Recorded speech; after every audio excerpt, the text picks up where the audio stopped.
हरियाणा की हर अपडेट के लिए बेल आइकन दबाएं और सब्सक्राइब करें STV हरियाणा न्यूज। नमस्कार, आप देख रहे हैं फटाफट हरियाणा और मैं हूं आपके साथ शुभेंदु सिंह। प्रदेश में कोरोना के कुल 942 मामलों की पुष्टि हुई है। आपको बता दें कि इनमें से 601 मरीजों को डिस्चार्ज किया गया, जबकि प्रदेश में अब तक 14 लोगों की मौत हो चुकी है। आपको बता दें कि 14 नए मामलों के साथ प्रदेश में 327 एक्टिव मामले हैं। हरियाणा में सभी जिलों के लिए आज से रोडवेज बसों की शुरुआत हो गई है। परिवहन मंत्री मूलचंद शर्मा ने इस बात की जानकारी देते हुए बताया कि बसों को पूरी तरह से सैनिटाइज किया गया, साथ ही बसों में मास्क की व्यवस्था भी की गई। इसके अलावा उन्होंने बताया कि बस में 52 लोगों के बैठने की सुविधा है, लेकिन सिर्फ 30 यात्री ही इन बसों में सफर करेंगे, जिसके लिए उन्हें ऑनलाइन टिकट लेनी होगी। वहीं प्रवासी मजदूरों पर बोलते हुए परिवहन मंत्री ने कहा कि अगर दूसरे राज्य परमिशन देते हैं तो हरियाणा सरकार प्रवासी मजदूरों को उनके राज्यों तक पहुंचाने में मदद करेगी। हरियाणा रोडवेज की बस दिल्ली से 25 यात्रियों को लेकर कैथल बस स्टैंड पर पहुंची। आपको बता दें कि राज्य सरकार के आदेश पर आज दिल्ली से कैथल के लिए बस चली थी, जिसमें बाहर फंसे हुए कैथल के लोगों को इस बस के द्वारा लाया गया। गौरतलब है कि रोडवेज बस 25 यात्रियों को लेकर कैथल बस स्टैंड पहुंची। अब सभी 25 व्यक्तियों का मेडिकल करने के बाद स्वास्थ्य विभाग फैसला करेगा कि इन लोगों को होम क्वारंटीन करना है या फिर क्वारंटीन सेंटर भेजना है। करनाल के इंदिरा कॉलोनी में कोरोना का एक और पॉजिटिव केस सामने आया। दरअसल व्यक्ति की ट्रैवल हिस्ट्री दिल्ली की बताई जा रही है। वहीं मामला सामने आने के बाद से ही इलाके को सील कर कंटेनमेंट जोन घोषित कर दिया और आस पड़ोस के लोगों की स्क्रीनिंग की जा रही है।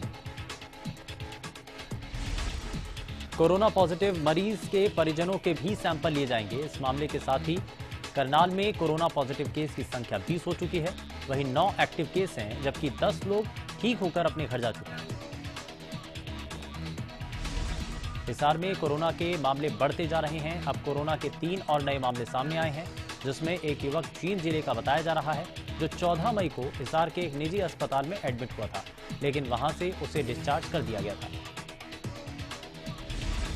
अब उसकी रिपोर्ट पॉजिटिव आई है, जिसने स्वास्थ्य विभाग की मुश्किलें बढ़ा दी हैं।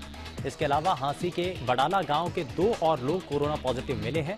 अब हिसार में कुल कोरोना पॉजिटिव मरीजों की संख्या 9 हो चुकी है। रेवाड़ी में स्वास्थ्य विभाग अलर्ट मोड पर है। यहां विभाग ने अपील की है कि कोरोना की चेन तोड़ने को लेकर आमजन खुद आगे आए। विभाग का कहना है कि पब्लिक को घर में रहकर लॉकडाउन का पालन करना चाहिए और अपनी जान को सुरक्षित रखना चाहिए। विभाग की ओर से 2240 लोगों के सैंपल लिए गए। 218 लोगों की रिपोर्ट आना अभी बाकी है, जिनमें 9 लोग पॉजिटिव, जबकि 2013 की रिपोर्ट नेगेटिव आई है। अभी 218 लोगों की रिपोर्ट आना बाकी है। जो लोग देश और विदेश के दूसरे हिस्सों से आए हैं, उन्हें पहले होम क्वारंटीन किया जा रहा है। वहीं 65 साल से ऊपर उम्र के बुजुर्गों को घर से निकलने की इजाजत नहीं दी जा रही है। सिरसा से कोरोना को लेकर राहत भरी खबर सामने आई। आपको बता दें कि सिरसा में 2 कोरोना संक्रमित मरीज थे, जिनकी रिपोर्ट नेगेटिव आई, जिससे अब सिरसा में कोरोना का कोई भी पॉजिटिव मरीज नहीं है। आपको बता दें कि सीएमओ सुरेंद्र नैन ने मामले की पुष्टि की। गौरतलब है कि दोनों मरीजों को 14 दिनों के लिए होम क्वारंटीन किया गया है। जींद की सब्जी मंडी में सोशल डिस्टेंसिंग की जमकर धज्जियां उड़ाई गईं। दरअसल मंडी में लोगों की भारी भीड़ देखने को मिली और तो और ज्यादातर लोग बिना मास्क और ग्लव्स के मंडी में नजर आए। आपको बता दें कि सब्जी मंडी में कोरोना पॉजिटिव केस मिलने के बाद से ही सभी सब्जी मंडियों में सख्ती बरती जा रही है, ताकि किसी पर संक्रमण ना फैले, लेकिन बावजूद इसके जींद की मंडी में आदेशों का उल्लंघन किया गया। बल्लभगढ़ में हरियाणा न्यूज की खबर का असर हुआ। आपको बता दें कि बल्लभगढ़ की सब्जी मंडी 2 दिन यानी 20 और 21 तारीख को बंद रहेगी और मंडी को पूरी तरह से सैनिटाइज कराया जाएगा। दरअसल मंडी में 2 दिन पहले भारी अव्यवस्था दिखाई। मंडी में सरकारी नियमों की जमकर धज्जियां उड़ाई जा रही थी, जिसके बाद हरियाणा न्यूज ने खबर को प्रमुखता से दिखाया। खबर चलने के बाद पदाधिकारियों ने फैसला लिया और एसडीएम से मिलकर मंडी बंद करने का ऐलान किया। लॉकडाउन के चलते जिला प्रशासन ने बाजार खुलने का समय सुबह 9 बजे से शाम 4 बजे निर्धारित किया है। बावजूद उसके रेवाड़ी के मुख्य बाजार के कुछ दुकानदार सुबह 6 बजे से दुकानें खोलकर प्रतिबंधित सामान भी बेच रहे थे। इस खबर को जब हरियाणा न्यूज ने प्रमुखता के साथ दिखाया, जिसके बाद इसका असर हुआ और प्रशासन ने संज्ञान लिया। प्रशासन को हरकत में देखकर दुकानदार भी चौकन्ने हुए और नियमानुसार सुबह 9 बजे से दुकानें खोली गई। रेवाड़ी के ममड़िया गांव में 2 कोरोना पॉजिटिव मरीज मिलने के बाद 23 पुलिसकर्मियों और जिला न्यायालय के 9 लोगों को क्वारंटीन किया गया। एहतियात के तौर पर थाना खोल को बार बार सैनिटाइज किया जा रहा है। कुछ दिन पहले 2 गुटों में किसी बात को लेकर झगड़ा हुआ था, जिसके बाद 2 युवकों को गिरफ्तार किया गया था, जिसके बाद उन्हें जिला न्यायालय भेजा गया था।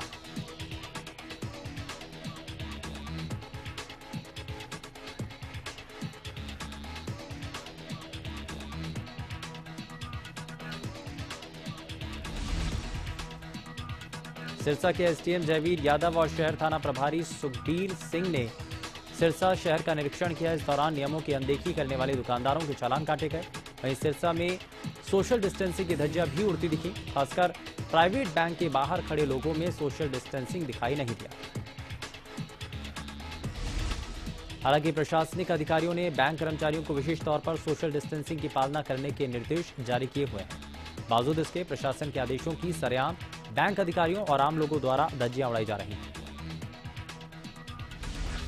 प्रशासन ने साफ तौर पर हिदायत दी है कि अगर कोई भी व्यक्ति सोशल डिस्टेंसिंग की पालना नहीं करेगा तो उसके खिलाफ कड़ी कार्रवाई की जाएगी। प्रशासन ने आज कुछ बेवजह खुली हुई दुकानों को भी बंद करवाया। इस मौके पर एसडीएम ने कहा कि लॉकडाउन 4 शुरू हो चुका है और सिरसा वासियों को प्रशासनिक आदेश के अनुसार कुछ रियायतें दी गई हैं।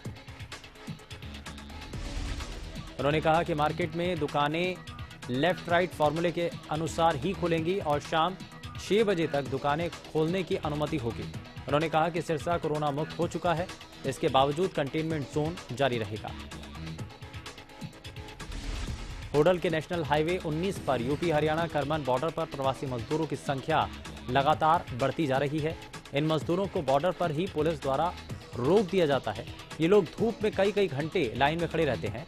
कोई अपने बीवी बच्चों के साथ पैदल चल रहा है तो कोई साइकिल पर चला जा रहा है।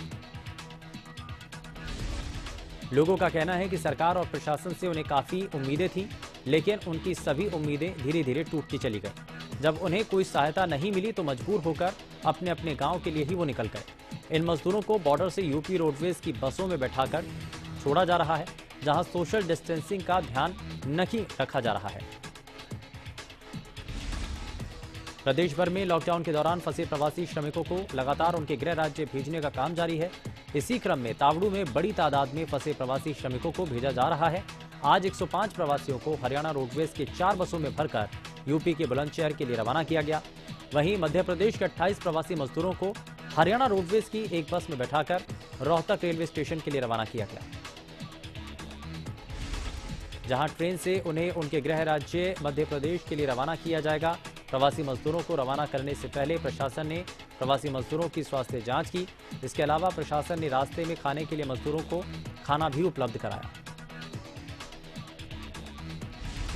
लॉकडाउन में प्रवासी श्रमिकों को उनके गृह जिलों में भेजने के लिए जिला प्रशासन द्वारा पूरी सजगता बरती जा रही है। आपको बता दें कि मंगलवार को 10 बसों से 300 प्रवासी श्रमिकों को उत्तर प्रदेश के शामली के लिए रवाना किया गया। गौरतलब है कि अब तक करीब 8000 प्रवासी श्रमिकों को बस और ट्रेन से उनके घर भेजा जा चुका है। वहीं इस दौरान प्रशासनिक स्तर पर उनकी पूरी मॉनिटरिंग की जा रही है। पूरे मामले को लेकर प्रवासी मजदूरों ने बताया कि पिछले करीब 15 दिनों से प्रशासन की तरफ से खाना और राशन बंद कर दिया गया था। हरियाणा सरकार द्वारा प्रवासी मजदूरों को लगातार उनके गृह जिलों में भेजा जा रहा है। सोमवार को जहां यमुनानगर से कई बसों के माध्यम से 4563 प्रवासी मजदूरों को सहारनपुर के लिए भेजा गया, वहीं आज भी 400 प्रवासी मजदूरों को यमुनानगर से अंबाला के लिए रवाना किया गया, जहां से उन्हें ट्रेन के जरिए बिहार के भागलपुर भेजा गया। इन सभी प्रवासी मजदूरों की रवानगी से पहले इनकी जांच भी की गई। यमुनानगर के जिला राजस्व अधिकारी अभिषेक कुमार और डीएसपी सुभाष चंद्र ने बताया कि करीब 400 लोगों को लेकर आज बसों से अंबाला में भेजा जा रहा है। इससे पहले कल भी सैकड़ों प्रवासी मजदूरों को सहारनपुर में भेजा गया था। फरीदाबाद के सेक्टर 6 के शिवालिक लिमिटेड के बाहर कर्मचारियों ने विरोध प्रदर्शन किया। आपको बता दें कि कर्मचारी अपनी अप्रैल की सैलरी की मांग कर रहे हैं। कर्मचारियों का आरोप है कि कंपनी मालिक ने सैलरी देने से साफ इनकार कर दिया है। ऐसे में कंपनी के कर्मचारी अपने लिए नए और पिछले महीने की सैलरी की मांग कर रहे हैं। कंपनी कर्मचारियों का कहना है कि पिछले महीने किसी तरह लोगों से उधार मांगकर राशन लेकर अपना गुजारा चलाया। अब उन्हें वापस उन लोगों को पैसा देना होगा, लेकिन अगर कंपनी पैसे नहीं देगी तो ऐसे में वो लिया हुआ उधार कैसे चुका पाएंगे। लॉकडाउन के चलते जहां उद्योग धंधों को नुकसान हुआ, वहीं आधुनिक और उन्नत खेती करने वाले किसानों को करोड़ों रुपए का नुकसान हुआ।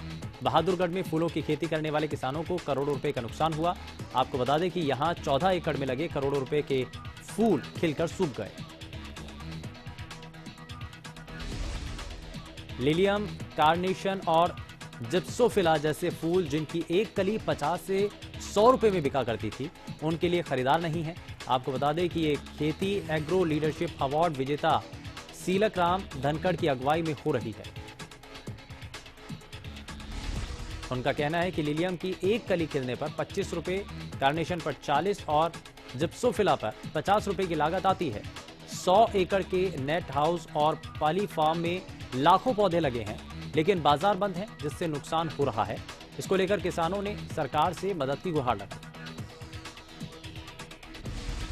बिजली मंत्री रणजीत चौटाला के ट्यूबवेल कनेक्शन जारी करने के ऐलान के बाद किसानों ने बिजली बोर्ड कार्यालय पहुंचकर अधिकारियों से जल्द ट्यूबवेल कनेक्शन देने की मांग की।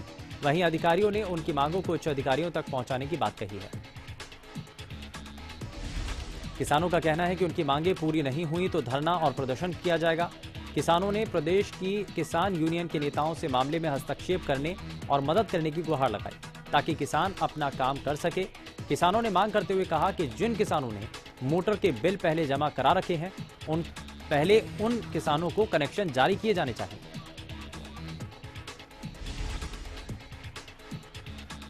हरियाणा विद्यालय शिक्षा निदेशालय की तरफ से निजी स्कूलों को डिक्लेरेशन लेटर देने के आदेश दिए गए हैं, जिसमें निजी स्कूलों को ये जानकारी देनी होगी कि उन्होंने लॉकडाउन के दौरान ट्यूशन फीस के अलावा कोई चार्ज तो नहीं लिया या फीस तो नहीं बढ़ाई है,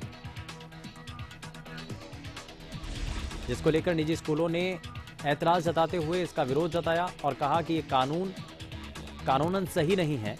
फेडरेशन ऑफ प्राइवेट स्कूल के प्रदेशाध्यक्ष कुलभूषण शर्मा ने इस पर ऐतराज जताया और कहा कि यह कानूनी तौर पर ठीक नहीं है। आने वाले समय में स्कूलों का बजट बढ़ने वाला है, तो उसे ध्यान में रखते हुए आदेश होने चाहिए। सोनीपत में शराब तस्कर भूपेंद्र को पुलिस ने 4 दिन के रिमांड के बाद कोर्ट में पेश किया, जहां कोर्ट में भूपेंद्र को 14 दिन की न्यायिक हिरासत में भेज दिया गया।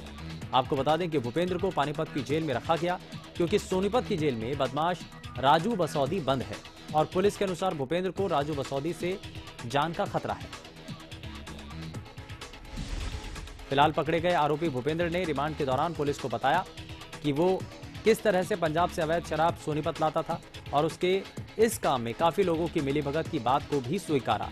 आपको बता दें कि आरोपी भूपेंद्र के भाई जितेंद्र और आरोपी पूर्व थाना प्रभारी जसबीर को गिरफ्तार करने के लिए रेड की जा रही है, लेकिन दोनों फिलहाल पकड़ से बाहर हैं। रतिया के बुटलाड़ा रोड पर एक शराबी ने जबरदस्त हंगामा किया।